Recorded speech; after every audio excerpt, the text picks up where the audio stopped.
The quality of your life is largely determined by the quality of your communications. In all successful relationships, the partners will always say that they communicate extremely well. And wherever communications break down or slow down or don't take place, you start to have problems.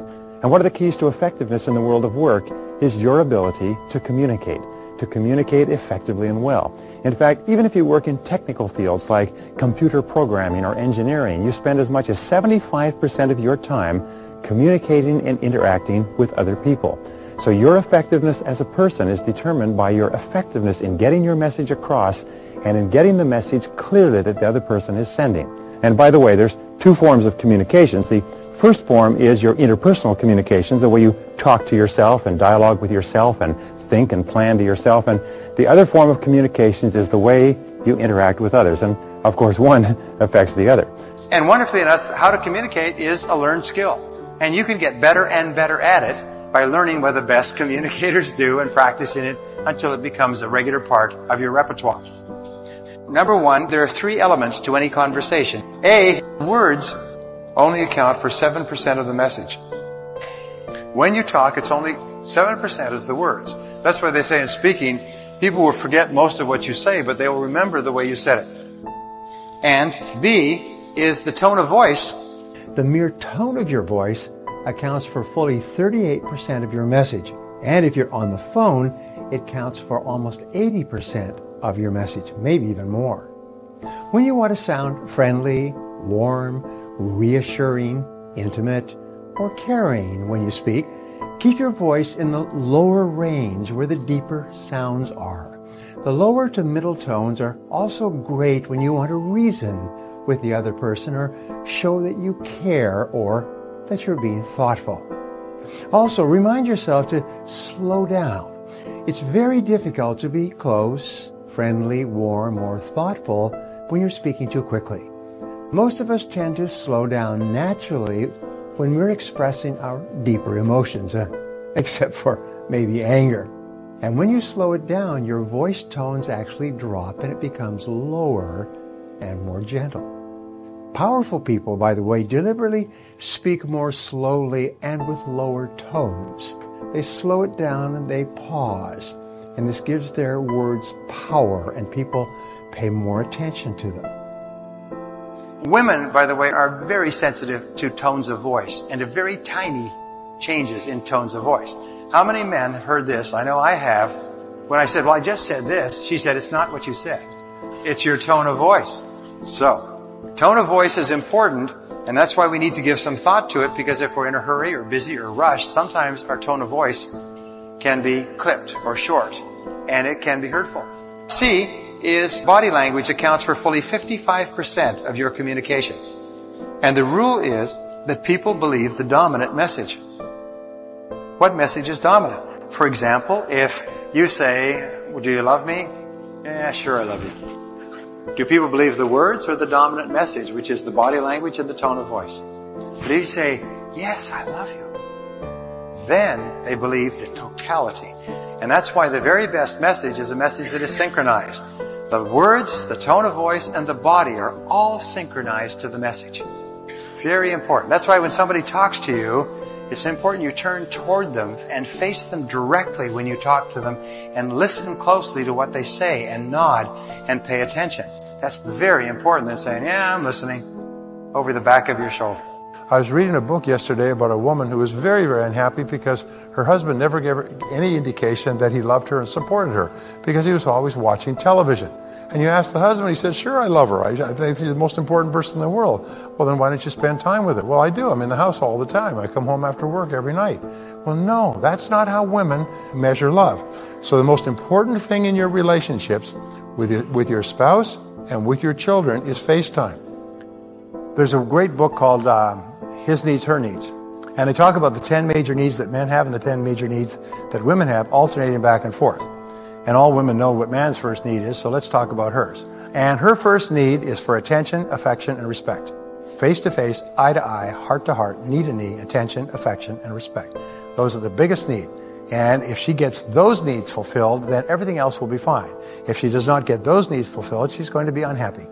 And men think, well, geez, I'm in the same house, I'm watching TV. No, the only time you are actually with the woman in your world is when you are face to face and giving them attention and listening to them when they talk and giving them affection and respect. So FaceTime, and there's a one-to-one relationship between how much FaceTime you spend and what quality of life you have. So it's really important that you don't have FaceTime accidentally. You plan it, you schedule it, you organize, and the busier you are, the more you have to make appointments. Well, number two, there are three parts of any conversation. The first part of conversation is ethos. Ethos has to do with the character of the person. A person who has high character can say little and be enormously influential. Emerson said, "What you are shouts at me so loudly I can't hear a word you're saying." A person like Mother Teresa could say a few words and change a person's life. A person with limited character just doesn't have the same effect. B is pathos. Pathos is the second part of communication. It means connecting with the emotions.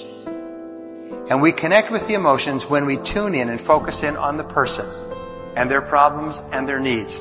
Always remember, people are carrying a heavy load.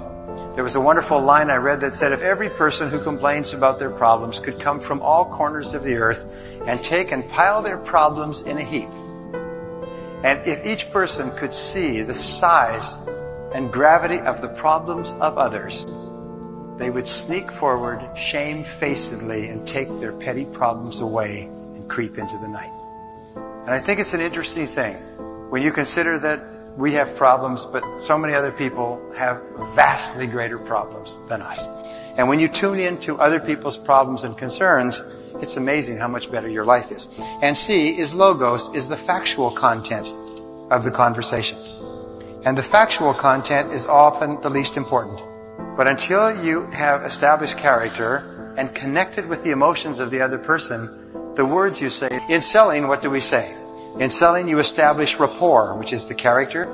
You seek the underlying problem or need, which is connecting with the pathos. And only then do you talk about your product or service, which is the logos. And in dealing with anybody in life, it's those three. Number three is there are four basic personality styles. The first is who we call relators. The relator is very high on people orientation and indirect. They are quiet, self-contained, not particularly expressive. They're sensitive, people-oriented, and concerned about other people's opinions. Now, in the extreme, a relator will be hypersensitive to the opinions of others. They can't do anything without making sure that everybody else approves. They have to talk with everybody before they make a decision.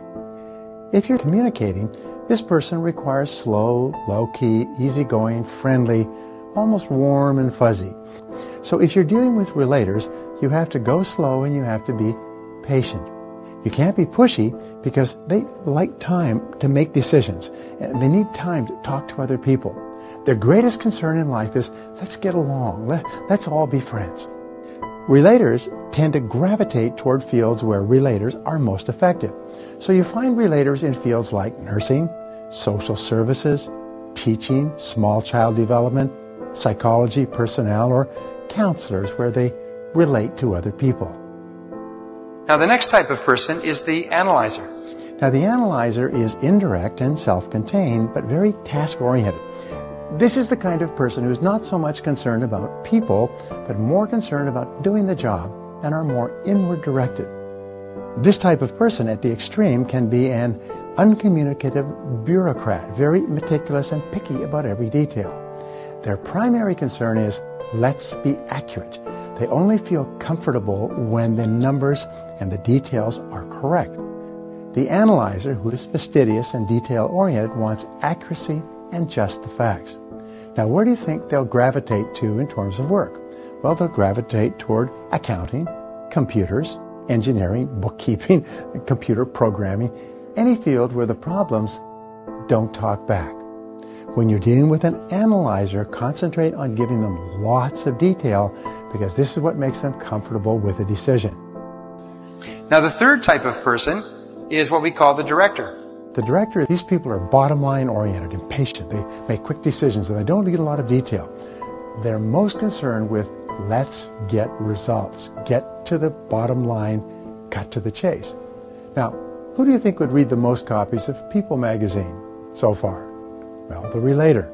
Who do you think is reading Success Magazine, Business Week, Forbes, and Success books and Success audio programs? It's the director, the go-getter, the one who kicks you-know-what and then takes names. The fourth type of personality is what we call the socializer, and sometimes they're called expressive. They have to express themselves a lot. The socializer is outgoing, direct, voluble, and very people-oriented. This person's primary motivation is achievement, and achievement with and through other people. They like to talk about achievement. What are you doing?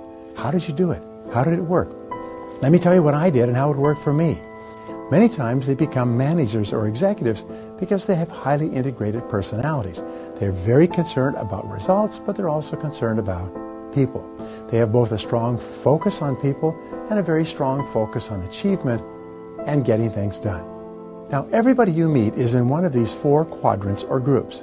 The mistake that most people make is that they treat everyone else as if they were just the same as they were. If you're in sales, by the way, you will miss 3/4 of your potential prospects because you treat them all the way you are.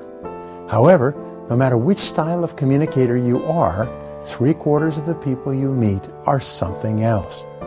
Now, there's no right or wrong, better or worse style. These are almost born into people. You can see them in children from an early age. However, your job in asking questions and listening to people is to find out which style they are and then to practice personality flexibility so that you can get along with a greater number of different types of people. Here's one more thing. Whatever style you are, the person you are the most ideal for would be the exact opposite. Nature demands balance in temperament. Nature demands that the opposite person in the relationship or the marriage be temperamentally balanced with you. Notice that when you think about your personality and the personality of your spouse. Okay, number 4 is a balanced dialogue. A balanced dialogue means no monopolizing. The very best conversations are conversations that have an ebb and flow like the tide. Go back and forth, and back and forth, and back and forth. There's an easy, relaxed flow back and forth. And if the people are together for 10 minutes or 10 hours, the conversation goes back and forth. There's a thing called the conversation test, and it is a test of the compatibility of two people. We know that in the ideal conversation, each person will get a chance to talk, and each person will get a chance to listen, and there will be about a 10% to 15% period of easy silences. Easy silence, just comfortable. People are comfortable with silence. And so, in the ideal conversation, each one will get a chance to talk, each one will get a chance to listen. And by the way, each of us have needs, like vitamin and mineral needs to talk, and each of us have needs to listen. What can often happen, however, is some people will have 70% of the time they need to talk, and the other person, 70% of the time they need to talk, and so they're always clashing because they're both trying to get their talking out. The worst of all is when incompatibility sets in a relationship and both of them only need to talk 10 or 15% of the time, and then there's vast gaps of uncomfortable silence. This is where the two people really don't have very much in common anymore. They don't have much to say. When they come together, they usually have an easy ebb and flow, but over time it kind of dries up. Have you ever seen a couple driving along in a car? Both of them look straight ahead. Nobody says anything. Or they sit in a restaurant and they eat and they don't say anything. Not a good sign. Number 5 key to communication is to question for clarification. Never assume that you understand what the other person is saying or trying to say. Instead, if you have any doubt at all, ask, "How do you mean?" Or, "How do you mean exactly?" And then just pause and wait. This is the most powerful question I've ever learned for guiding and controlling a conversation. It's almost impossible not to answer this question. When you ask, "How do you mean?" the other person cannot stop himself or herself from answering more extensively. You can then follow up with other open-ended questions and keep the conversation rolling along. And sometimes people are shy, and I can tell you this, the way that you overcome your shyness is very simply this: tune into the other person, ask questions, and then listen. carefully to the answers. Seek first to understand, then to be understood. Get out of yourself and don't be preoccupied with what the other person is thinking about you. Instead, focus on encouraging the other person to talk about them. The more the person is talking about themselves, the more they like you. In fact, I'll give you a secret for success in life. Seek first to understand, then to be understood.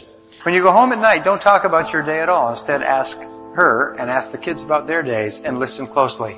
And ask them follow-up questions and probe. Number 6 is acknowledge and agree.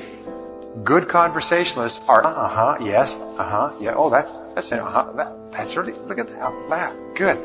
They're there. They're not sitting there passively like fence posts. They're actually engaged. So active listening is very, very important in relationships. Active listening means the person is really there. Put down the magazine or newspaper. Turn off the television set. Lean in. Be there the whole time. Number 7, listen attentively. When you listen intently to another person, and it's clear that you genuinely care about what that other person is saying, his or her self-esteem goes up. When you listen, his or her feeling of personal value increases. He or she feels more worthwhile and important as a human being.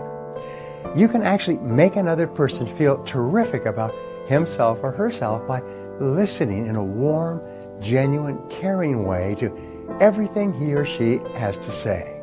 Listening builds self-esteem in the person who is being listened to. When a man or a woman go out for the first time, they spend an inordinate amount of time talking and listening to each other. They look into each other's eyes and they hang on every word. They are each fascinated by the personality of the other person. The more each listens to the other, the more positive and happy each of them feel, and the stronger becomes the bonds of affection between them. Now, the opposite of listening is ignoring. You always listen to that or who you most value. You always ignore that which you devalue. The fastest way to turn a person off, to hurt their feelings, and to make them feel slighted and angry is to simply ignore what they are saying or interrupt them in the middle of a thought. Ignoring or interrupting is the equivalent of an emotional slap in the face. Men especially have to be careful about their natural desire to make a remark or an observation in the middle of a conversation, especially when talking to a woman. And by the way, as I mentioned, women are wonderful communicators. They're fabulous listeners. They're far better than men. Men are 95% more likely to interrupt a woman than a woman is to interrupt a man. The reason why listening is such a powerful tool in developing the art and skill of conversation is because listening builds trust. The more you listen to another person, the more he or she trusts you and believes in you. Number 8 is for you to paraphrase the speaker's words in your own words. So after you've nodded and smiled, you can then say, well, let me see if I got this right, or let me see if I understand you exactly. What you're saying is this, and then you repeat it back in your own words. By paraphrasing the speaker's words, you demonstrate in no uncertain terms that you are genuinely paying attention and making every effort to understand his or her thoughts or feelings. Remember, when you can paraphrase what the person said, this is the real test of listening. This is where you really prove that you are really listening. So paraphrase it in your own words. Well, let me make sure I understand what you said. You're concerned about this, and this happened, and that's what happened? Aha. And take the time to paraphrase. And think about paraphrasing while you're listening, and you'll always be a better listener. Number 9 is pause before replying. A short pause of 3 to 5 seconds after a person stops talking is a very classy thing to do in a conversation. When you pause, you accomplish 3 goals simultaneously.